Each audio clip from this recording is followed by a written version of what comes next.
മാവേലിക്കര സ്വദേശി, ഗാനരചയിതാവ്, സംഗീത സംവിധായിക, ഗായിക, നേഴ്സ്. നിരവധി ഗാനങ്ങൾ രചിച്ചിട്ടുണ്ട്. 30ഓളം പാട്ടുകൾക്ക് സംഗീതം ചെയ്യുകയാണ്. ശ്രീകൃഷ്ണൻ, ഗുരുദേവൻ, എന്നിവരെ അടിസ്ഥാനപ്പെട്ടുള്ള ഭക്തിഗാനങ്ങൾ, ഓണപ്പാട്ടുകൾ, അയ്യപ്പ ഭക്തിഗാനങ്ങൾ, ദേവിയുടെ പാട്ട്, റൊമാന്റിക് സോങ്സ്, വിഷുപ്പാട്ട്, കവിതകൾ എന്നിവയാണ് ഗാനരചന നടത്തി സംഗീത സംവിധാനം ചെയ്ത് പുറത്തിറക്കിയിട്ടുള്ളത്. 12 വർഷം ഹരിയാനയിലും 18 വർഷം കുവൈറ്റിലും നേഴ്സായി അവർ നോക്കിയിട്ടുണ്ട്. കുവൈറ്റിൽ വെച്ച് ഗാനരചന നടത്തി വിദ്യാലയന്മാർ സംഗീത സംവിധാനം ചെയ്ത കായാമ്പു വർണ്ണൻ എന്ന ഗാനം ആൽബമായി പുറത്തിറക്കിയതിന് പുരസ്കാരം ലഭിച്ചിട്ടുണ്ട്. കുവൈറ്റ് ഭാരതീയ സംഗീത സഭയുടെ പുരസ്കാരം, കുവൈറ്റ് വിശ്വബ്രഹ്മ പുരസ്കാരം, കുവൈറ്റ് അബ്ബാസി യൂണിറ്റ്, പാക്കേറ്റ് യൂണിറ്റ് എന്നിവയുടെ പുരസ്കാരവും നാട്ടിൽ ഭാരതീയ വിദ്യാലയ അംഗത്തിന്റെ പുരസ്കാരവും ലഭിച്ചിട്ടുണ്ട്. ASMMA ഷോർട്ട് ഫിലിം ഫെസ്റ്റിവൽ ഏറ്റവും മികച്ച ഗാനരചയിതാവിനുള്ള അവാർഡ് ലഭിച്ചു.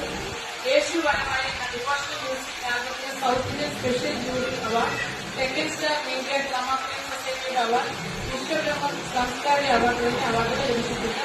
സംഗീത മേഖലയിലെ സംഭാവന കണക്കിലെടുത്താണ് മത്സരം.